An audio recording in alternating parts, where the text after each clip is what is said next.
E aí, meus amigos, sejam mais uma vez bem-vindos aqui ao Resenha em Quadrinhos, o nosso cantinho para falarmos sobre quadrinhos, coleções, nostalgia, gibi velho, gibi novo e outras coisas mais dos nossos queridos quadrinhos. Eu sou o Flávio e mais uma tentativa em glória de tentar gravar um vídeo aqui. Estamos com futebol lá fora, eu acho que o Flamengo está detonando outro time, que eu não sei qual que é.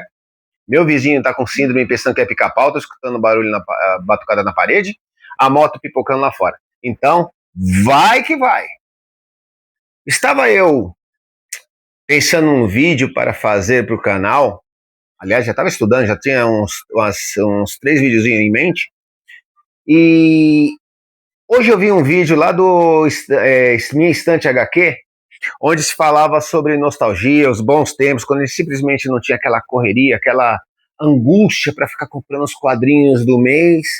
Né, um vídeo muito bom. Não vou dar detalhes, assistam lá que o vídeo é um videozinho curto, muito bom, muito interessante. E para nós nostálgicos vale muito a pena. Toca no coração, hein? Bom, o que acontece? Esse vídeo me levou para outros questionamentos,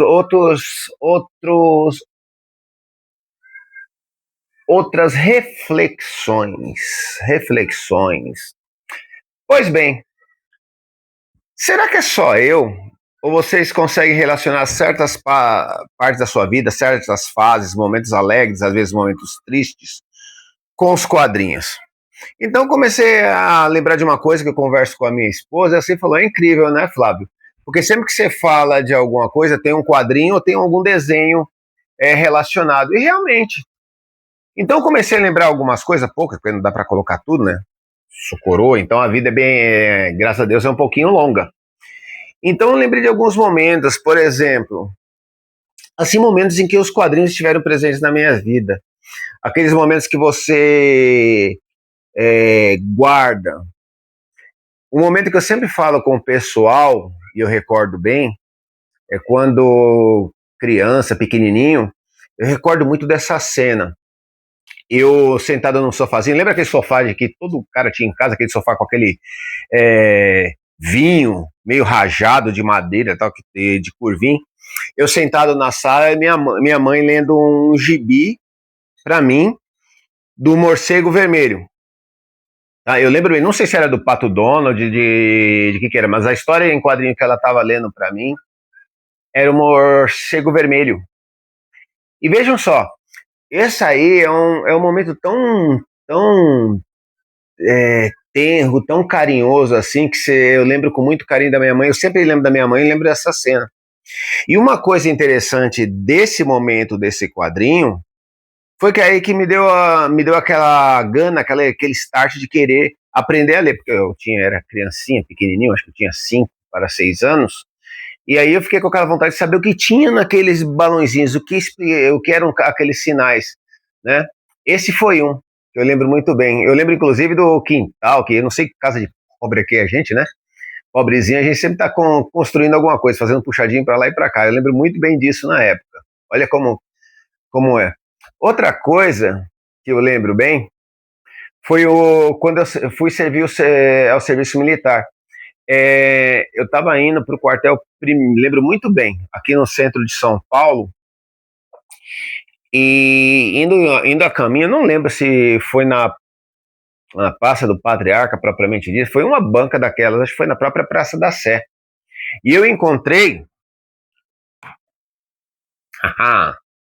o Cavaleiro das Trevas, tá? A versão, claro que não foi essa, né, gente? É a versão encadernada da Editora Abril.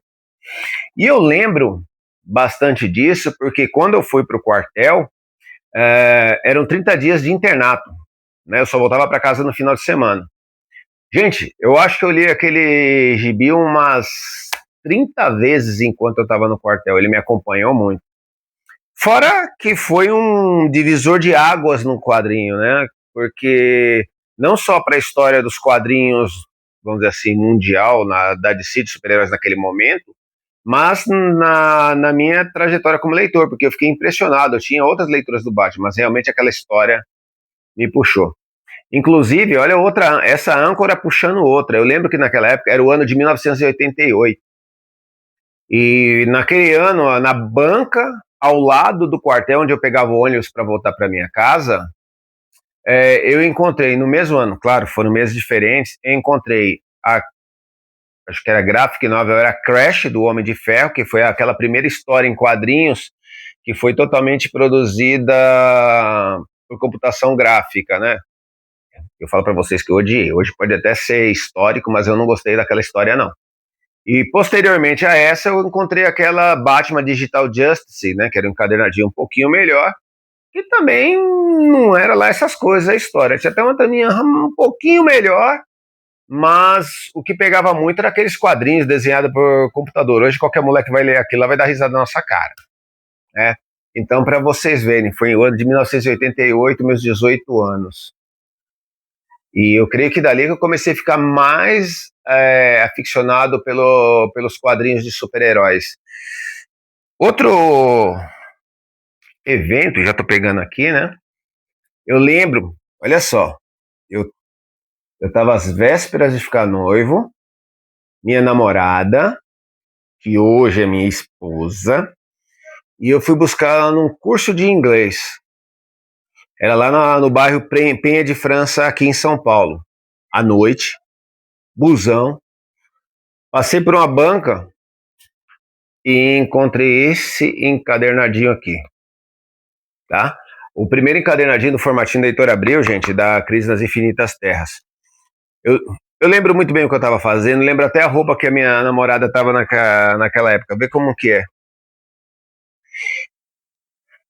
Posteriormente, outro quadrinho que me marcou muito foi esse daqui, né? Mas é claro, não foi esse aqui eu peguei agora. Foi esse aqui, eu não me lembro, eu peguei umas duas versões, depois teve a morte, né? Por que esse aqui? Porque naquele ano, gente, a gente não tinha como tem hoje canais de youtuber como esse, como outros que eu sigo. E é o seguinte, tinha um programa na TV Record, eu não sei se em outros estados pegava, mas aqui em São Paulo pegava, era um programa aos domingos que se chamava Top TV. Gente, eu creio que foi o mais próximo daquela época que se chegou dos programas de cultura nerd. E a gente tem cultura pop no geral, falava de filmes, falava de séries, falava de quadrinhos, animações. E eu lembro eles fazendo uma animação, né?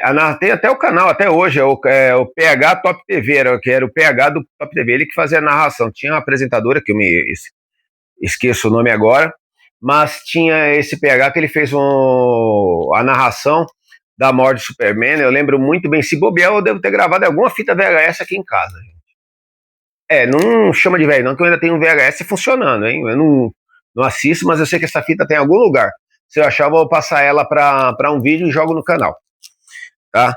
Mas o que é que acontece? Aquela cena final da revista, assim, a morte do Superman, ele mostrou todinha, narrando, uma narração com a música, se não me engano, era Carmina Burana. Esse era o ano de 93, eu creio que era 93. Né? Só velharia, né, gente? Eu tô passando para vocês. E, por fim, puxando mais, olha só. Então, logo eu me casei, eu fui fazer uma viagem com a minha esposa, a primeira viagem que nós fizemos juntos depois de casado, claro, depois da lua de mel.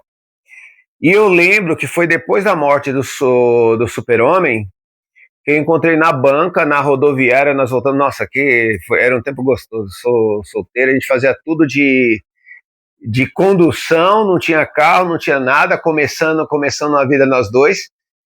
E eu comprei a Superman número 120, Superman não, perdão, Super-Homem 126, acho que era aquela que chamava Revista de Aço, com o Superman já de mullet, né, que era a primeira aparição do Clark Superman, quando ele, depois da morte e retorno do Superman, né. Mas o que eu tô falando com isso, gente, são os momentos, mas você vê que não é que o quadrinho, ele é o especial, né, o quadrinho, ele é uma âncora que me remete àqueles momentos. Claro, deve ter outras coisas, você deve ter um perfume, uma música, uma camiseta, um sapato, sei lá, um óculos, que é um objeto. Mas é interessante que não sei, pelo menos para mim, como colecionador de quadrinhos e leitor, É interessante ver como os quadrinhos me servem de âncoras para lembrar momentos interessantes da minha vida. Os momentos bacanas, e não precisa ser um momento excepcional, tá? Seriam momentos que de repente poderiam fugir da nossa vida e os quadrinhos me servem como uma âncora, né? De tempos felizes, assim, não que são tempos tristes agora, mas assim, tempos pontos específicos da nossa história, né? Bom, era esse o vídeo que eu queria compartilhar com vocês. Foi esse pensamento de doido que eu tive aqui. E é como eu falei antes, eu não sei, será que é só comigo? Será que acontece com mais algum de vocês? Vocês têm algum quadrinho que marcou algum momento da vida de vocês? Comenta aí, compartilha comigo, gente. É muito gostoso compartilhar informações, compartilhar experiências e vivências, tá bom? Se vocês gostaram aí, dá aquele joinha, curtam, se inscrevam no canal para próximos vídeos. Aqui o canal já fala para vocês. É de colecionador para colecionador, leitor para leitor, cara que gosta de quadrinhos para quem gosta de quadrinhos, tá? Então, fiquem tranquilos, a gente não tem nenhum expert. É só compartilhar experiências e vivências, ok? No mais é isso, um forte abraço a todos e valeu!